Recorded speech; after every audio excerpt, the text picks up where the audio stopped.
Hello everyone, I'm here with my presentation again from the book FLAMINGO, NCERT, with the second chapter of the prose, Lost Spring, written by Anas Chan. Before moving on to it, let me give you a chapter sketch. These excerpts are taken from the author's book Lost Spring, Stories of Childhood. This chapter is divided into two parts, containing the author's first-hand experience with the poverty and traditions prevailing in some parts of India. The first part describes the plight of a poor rag picker of Seema Puri, which we'll be doing with in this PPT today. About the characters, we'll be doing with Sahib and narrator in the first section of the story. Sahib, he was a rag picker from Seema Puri, Delhi. He has simple dreams. He believes in promises made to him. The narrator, she is a social worker who empathizes with the slum dwellers and honestly portrays their pitiable life. Let's move on for the overview of the chapter. Sometimes I find a rupee in the garbage. Sahib, the rag picker. Every morning, the author meets Sahib and his friends, searching for gold in the garbage dumps of her neighborhood. Sahib and his family hail from Bangladesh, but they have left their home a long time ago. Storms washed away their fields and homes, reducing them to a state of abject poverty, which they left behind in the hope of finding a better life. That is why they came to this city looking for gold. The author asks Sahib why he does rag picking and does not go to school. To this, he replies that there is no school in his neighborhood. The author jokingly promises to open a school. After a few days, Sahib asks if the author has opened the school. The author is very embarrassed at having made a promise that was not meant to be fulfilled. Nevertheless, she realizes that such promises are made to these children almost every day.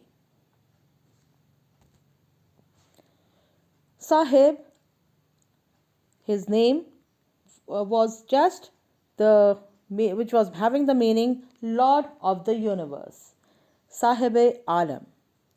After some months of knowing him, the author asks Sahib his full name. The author notices the irony in Sahib's name.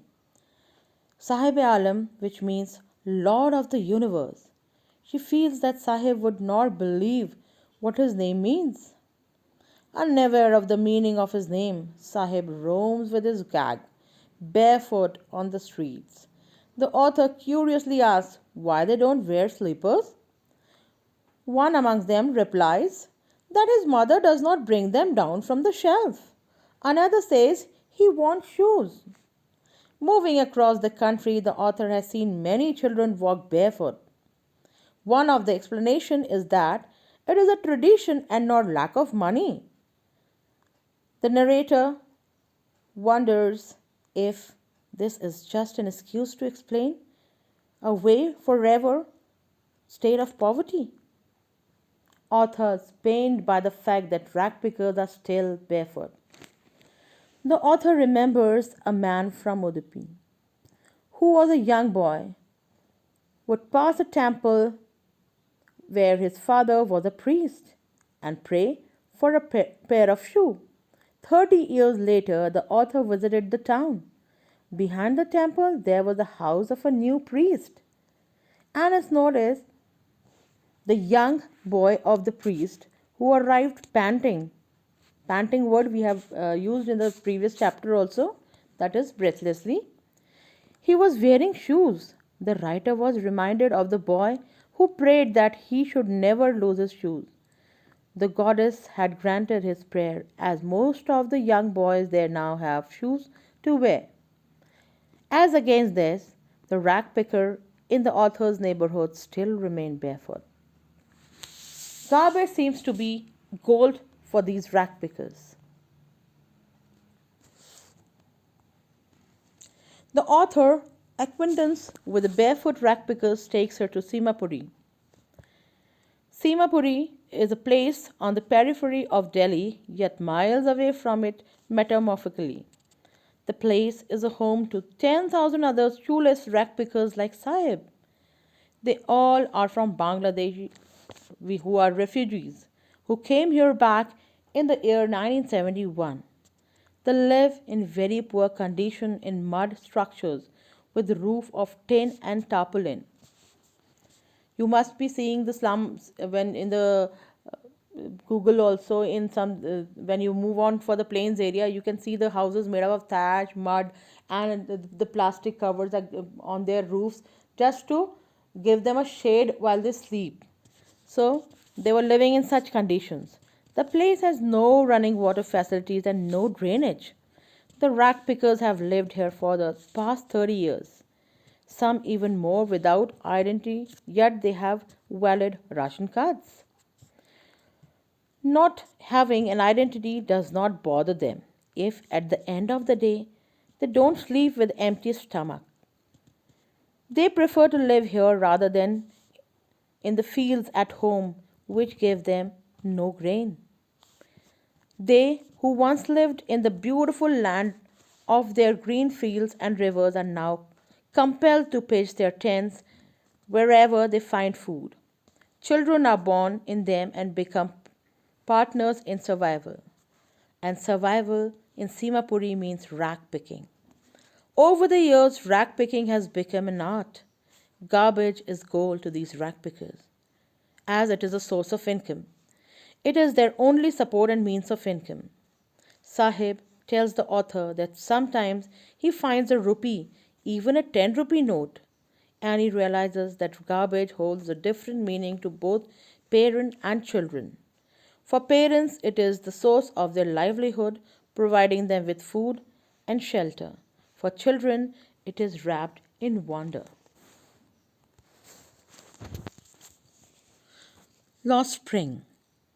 One winter morning, the author sees Sahib outside the fence gate of the neighborhood club.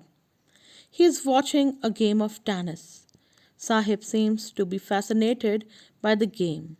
He tells the author that sometimes the guard lets him in and then he can ride the swing. The author notices that Sahib is wearing tennis shoes. Sahib tells her that someone gave them to him. The fact that some rich boy discarded the shoes because there was a hole in one of them does not bother him. For Sahib, who has walked his whole life barefoot, it is like a dream come true. Sahib no longer his own master. One morning, the author sees Sahib on his way to the milk booth. He is carrying a steel canister. He informs the author that now he works at the tea stall and is paid rupees 800 and all his meals. But the author feels that Sahib is not happy. His face has lost his carefree look. The steel canister seems heavier than the plastic bag.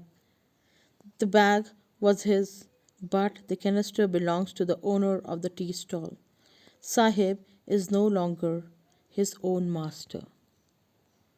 In this, we'll be discussing this much only. In the second part of it, we'll be having another look of the same chapter.